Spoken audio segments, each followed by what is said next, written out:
Good morning. Today is Sunday, August 30th in the year 2020, and I'm Diane Jordan with Pleasant Hill United Methodist Church in Indian Land, South Carolina.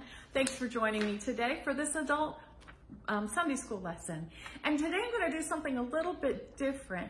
I've been talking about people who lived way before us, people who their lives are recorded in the Bible. I've talked about different books of the Bible. And today I'm going to talk about us and the circumstances that we're facing right now. To get us started, I would like to share volume 26, number 1 of Faith Link, Connecting Faith and Life. It is an article titled Relationships in the Time of COVID-19 by Kira Austin Young. And I would like to read a paragraph to you from her writings to get us started this morning. In the 4th century BCE, the Greek philosopher Aristotle wrote in his work, The Politics, man is by nature a social animal. The more recent work of psychologists and neuroscientists has proven that Aristotle's belief is true. Alongside our physical need for food and water and shelter, we also need to form relationships, and we need to belong to a group. Anthropologist Robin Dunbar's work connects the size of our brains compared to other animals to the size of our social group. Thus, COVID-19 is a particular challenge to us as humans. By socially distancing ourselves to reduce the spread of the coronavirus, we're going against our natural instincts and our psychological needs. And again, I thank Faith Link for those words.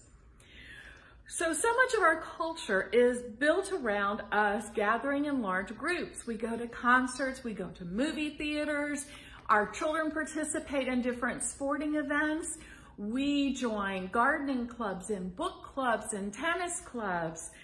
There's so much that we do that's in a group. You might be in an exercise class at your YMCA, but all of these clubs and groups have been stopped because of the pandemic that's going on in our world right now.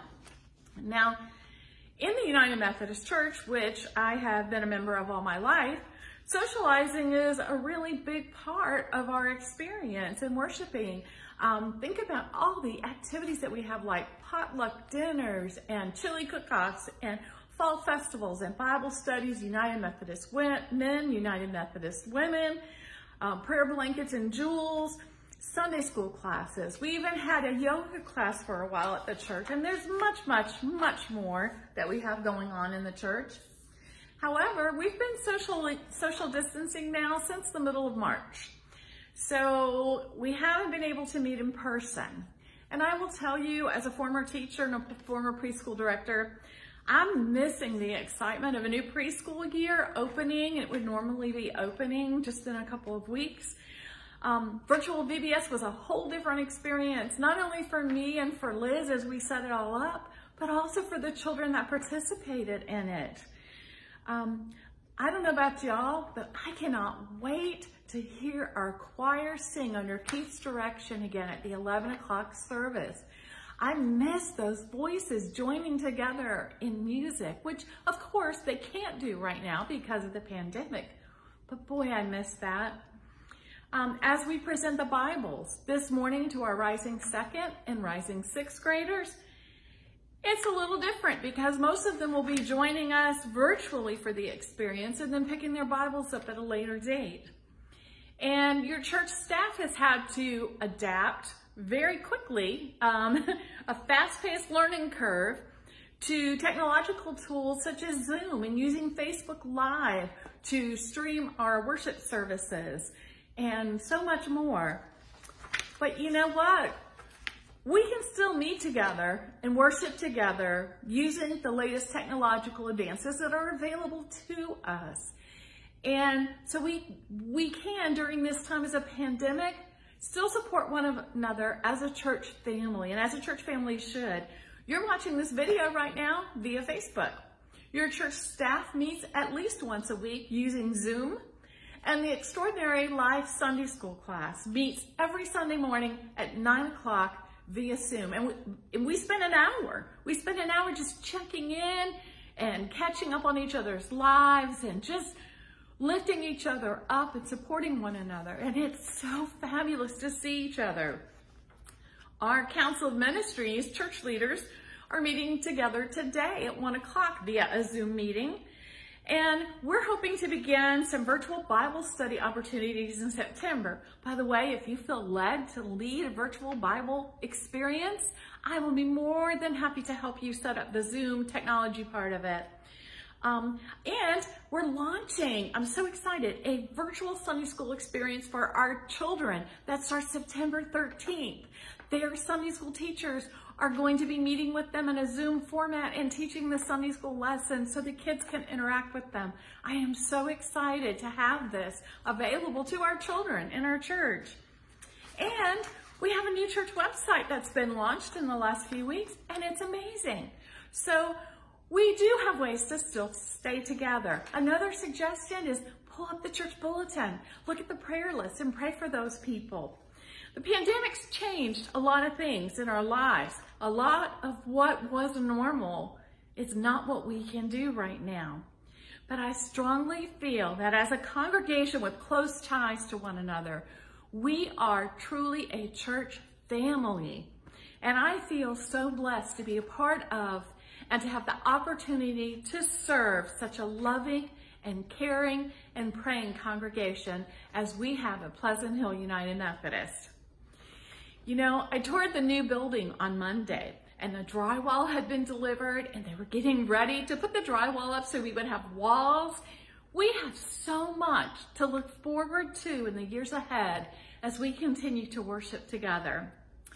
My grandmother was fond of us saying, she used to say, and this too shall pass, and it will.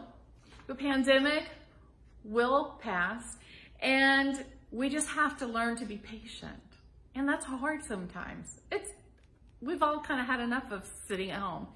We can't go on trips, but it is what it is. And this too will pass. And you know what? We have food and clothes and power and running water, and we're good. We really are. We're good. So I ask you though, in this time that we're being patient and we're waiting till we can be back up and running with all of our activities again, I have some suggestions for you on how to make sure you stay connected with our congregation and our church family. So join a Sunday school Zoom meeting or start one if your group isn't meeting that way yet. Me or Zach or Mary Lee would be more than happy to help you get these Zoom meetings started. I can set up the meetings and schedule them for you and all of that, and you guys can have a meeting. So if you'd like to do that, I would love to help you get your class started and doing that. Also, you could lead a virtual Bible study group. Again, the staff will be more than happy to take care of the technology part of getting the Zoom part set up. But I'd love to have people come forward to lead Bible studies so that we can have Bible studies during the day, during the evening, so that we can still stay connected and so that we can continue to grow in our faith. You can attend the in-person worship service while wearing a mask, or you can join us virtually using Facebook Live or by watching the service later on Facebook. Download our church bulletin that comes out every Sunday and lift up those who are on the prayer list in daily prayer.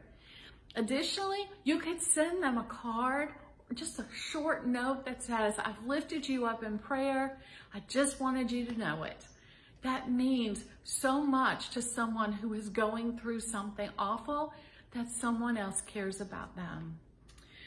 If you don't have a church bulletin with names and addresses, email me at dce@pleasanthillmethodist.org. I'll make sure you have one.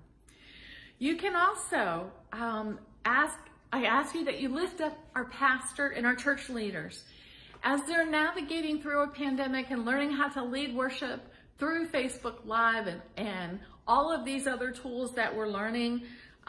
It's very unusual circumstances, and I ask you to keep the church staff, the church leaders in your prayers, and especially our pastor, Reverend Joel McMakin, as we deal with all of this stuff. But remember to stay strong and stay positive. We are a family. We are a family. You are my brothers and sisters in Christ, and we're here to support one another. If you have a need at all, email me at the address I mentioned. previously, call the church office. We're here to help you. But sometimes we need someone to tell us what's going on. Sometimes we aren't aware. So please let us know. I'd like to share with you a Bible story that I'd like you to take an opportunity to look at this week, if you've got the chance. It's Ruth 1 through 18. It's a story that shows the opportunity for strengthening relationships. That story tells the story of Naomi, who left her home in Judah with her husbands and her 2 sons to settle in Moab, only to lose both her husband and her 2 sons to death. When she decides to return home, Naomi's daughter-in-laws insist on going with her. Orpah eventually leaves, but Ruth commits herself fully to Naomi, to her people, and to her God in the beautiful verses of Ruth 1:16 through 17. So thanks again for joining me this morning. I know this is a little different than what my usual lesson is, but I really felt led to tell you about different ways to stay connected in our church. Again, we're looking for people that would love to lead a Bible study.